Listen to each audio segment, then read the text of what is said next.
آج ٹویٹر پر یعنی کہ ایکس پر سیاست.com کی ایک پوسٹ سامنے آئی. اس میں فیلڈ مارشل عاصم منیر کا ایک بیان تھا کہ ہمارے تعلیمی ادارے تنقیدی سوچ اور دلیل کے مراکز ہونے چاہیے. مجھے یہ پڑھ کے دیکھ کے بہت خوشی ہوئی کیونکہ برابری پارٹی پاکستان تو ہمیشہ سے کہتی ہے کہ ہم اس ملک کو ایک ترقی پسند، روشن خیال اور سب کے لیے خوشحال ملک بنانا چاہتے ہیں، اور وہ صرف تبھی ممکن ہے جب لوگ تنقیدی سوچ اور دلیل سے سوچنے کے عادی ہوں گے. تو اس کے لیے خاص طور پہ نوجوانوں کی سوچ کو بدلنا بہت ضروری ہے، کیونکہ جب بھی کوئی سماجی یا سیاسی تبدیلی آتی ہے تو اس کے پیچھے پہلے لوگوں کی سوچ تبدیل ہوتی ہے. اب اس تبدیلی کے بہت سے محرکات ہو سکتے ہیں، لیکن اس میں کوئی شک نہیں ہے کہ کچھ شخصیات اس میں بہت اہم کردار ادا کرتی ہیں. ان شخصیات کے پاس یا سافٹ پاور ہوتی ہے یا ہارڈ پاور ہوتی ہے. میں آپ کو مثال دوں گی عمران خان کی. عمران خان کے پاس سافٹ پاور تھی، مطلب یہ کہ لوگ ان کی بات سنتے تھے، اس پہ یقین کرتے تھے، وہ جو کہتے تھے وہ مانتے تھے. تو وہ چاہتے تو نوجوانوں کو ایک بہت ہی مثبت راستے پہ لگا سکتے تھے، وہ اس معاشرے میں ایک بہت مثبت تبدیلی لے کے آ سکتے تھے. لیکن انہوں نے پھر سے نوجوانوں کو انہی توہمات میں الجھانے کی کوشش کی. انہوں نے بجائے دلیل سے لوگوں کو قائل کرنے کے انہوں نے گالی گلوچ اور بدزبانی کا راستہ دکھایا. انہوں نے ریاست سے ٹکرانے کی ان کو عادت ڈالی یا شہ دی اس کی، اور اس کی وجہ سے آپ کو معلوم ہے کہ اس وقت ملک کا کیا حال ہے. تو اگر عاصم منیر اب اس سوچ کو پروموٹ کر رہے ہیں کہ تنقیدی سوچ ہونی چاہیے، دلیل سے سوچنا چاہیے، منطق اور لاجک کو پروموٹ کرنا چاہیے، تو ہمیں بہت خوشی ہوگی. قطع نظر اس کے کہ ہم فوج کا کردار سیاست میں نہیں دیکھتے، لیکن حقیقت یہ ہے کہ اس وقت فیلڈ مارشل عاصم منیر کے پاس یہ پاور ہے. ظاہر ہے کہ مجھے خوشی ہے کہ انہوں نے یہ بیان دیا، اور میں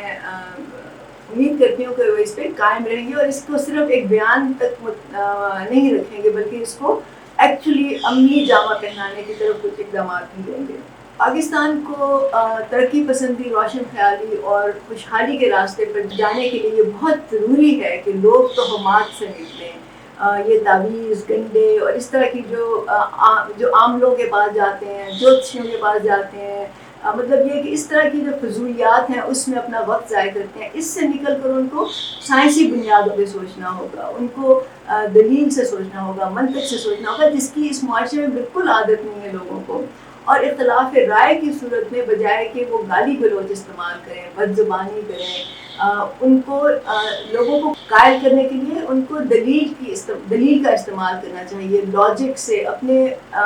آرگیومنٹ سے ان کو کنونس کرنے کی ضرورت ہے، بجائے اس کے کہ وہ آپس میں لڑ پڑیں یا لڑائی جھگڑا شروع کریں. اور اسی طرح کی جو سوچ ہوتی ہے وہ ریسرچ کو اور نئی ایجادات جو ہوتی ہیں ان کی بنیاد ہوتی ہے. جن لوگوں کی سوچ محدود ہوتی ہے، جن کے ذہن بند ہوتے ہیں،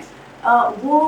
کبھی بھی کوئی نئی چیز نہیں ایجاد کر سکتے، وہ کبھی بھی اپنے اس پرانے خیالات سے نکل نہیں سکتے، وہ کبھی بھی نئی دنیا تعمیر نہیں کر سکتے، کیونکہ نئی دنیا تعمیر کرنے کے لیے تو آپ کو پہلے اس کا تصور کرنا پڑتا ہے، پہلے آپ کو سوچنا پڑتا ہے. اور جو لوگ جن کے ذہن بند ہو چکے تھے وہ اس قوت سے عاری ہو چکے ہوتے ہیں کہ وہ کوئی نئی چیز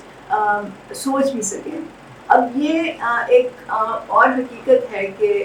نئی چیز سوچنے کے لیے، تخلیقی قوت اور تخلیقی صلاحیت کے اجاگر کرنے کے لیے یہ بہت ضروری ہے کہ لوگ جو ہیں وہ اپنی روزمرہ مسائل سے نکل سکیں. مطلب اگر آپ کو یہ فکر ہے کہ آپ کو اگلے وقت کی روٹی ملے گی یا نہیں ملے گی، اگر آپ کو یہ فکر ہے کہ آپ کے گھر میں بیماری ہے اور اس کا علاج کے پیسے آپ کے پاس ہیں یا نہیں ہیں، تو آپ اس سے اگلا قدم آگے بڑھ ہی نہیں سکتے، آپ سوچ ہی نہیں سکتے. تو ہم یہ سمجھتے ہیں کہ پاکستان میں ایک ایسی ریاست قائم کرنے کی ضرورت ہے جو لوگوں کی ان بنیادی ضروریات کو پورا کرنے کی ذمہ داری لے. مطلب ان کے روزی روٹی تو ہونی ہی چاہیے، مطلب یہ کہ کسی شخص کو بھوکا نہیں سونا چاہیے، اچھی خوراک ہر ایک کو ملنی چاہیے، ہر ایک کو علاج کی سہولیات ہونی چاہیے، برابر کی بنیاد پہ ہونی چاہیے. اس کے علاوہ گھر ہے، ٹرانسپورٹ ہے، بجلی ہے، پانی ہے، انٹرنیٹ جو ہے وہ اب ایک انسانی ضرورت بن چکا ہے. یہ تمام ضروریات جب ریاست پوری کرے گی یا ریاست اس کا ذمہ لے گی تو پھر یہ ہوگا کہ لوگ ان پریشانیوں سے، ان ضرورتوں سے نکل کے ان کا دماغ کھلے گا اور وہ پھر آگے کی سوچ سکیں گے. پھر ان میں یہ تخلیقی جو قوت ہوتی ہے جس کی بنیاد پہ دنیا آگے بڑھی ہے، مطلب جن لوگوں نے تخلیق نئی چیزیں بنائی ہیں، چاہے وہ میڈیسن کا فیلڈ ہو، چاہے وہ کمیونیکیشن کا فیلڈ ہو، چاہے وہ سائنس ہو، چاہے وہ جنگی فیلڈ بھی ہو، مطلب جنگی آلات جو ہیں ان کی بھی جو نئی چیزیں بنتی ہیں وہ بھی تب بنتی ہیں جب لوگ ان سوچوں سے فری ہو جاتے ہیں. تو ہمیں پاکستان میں ایک ایسی ریاست کا قیام چاہیے، ایک ایسی ریاست جس میں ہر انسان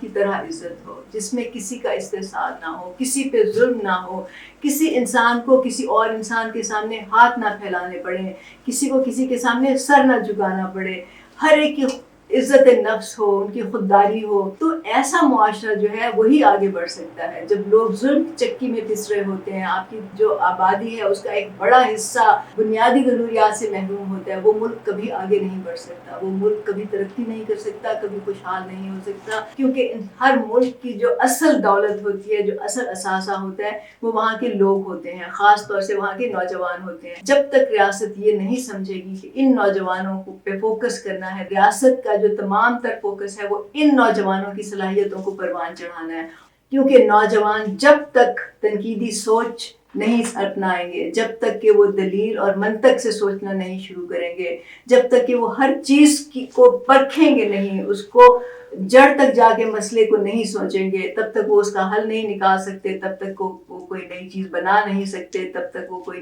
نیا آئیڈیا نہیں پیش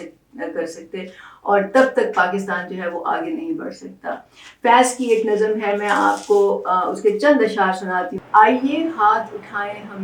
ہم جنہیں رسم دعا یاد نہیں، جن کا دین پیروی کسب و ریا ہے، ان کو ہمت کفر ملے، جرت تحقیق ملے، جن کے سر منتظر تیغ جفا ہے، ان کو دست قاتل کو جھٹک دینے کی توفیق ملے. حرف حق دل میں کھٹکتا ہے جو کانٹے کی طرح، آج اظہار کریں اور خلش مٹ جائے.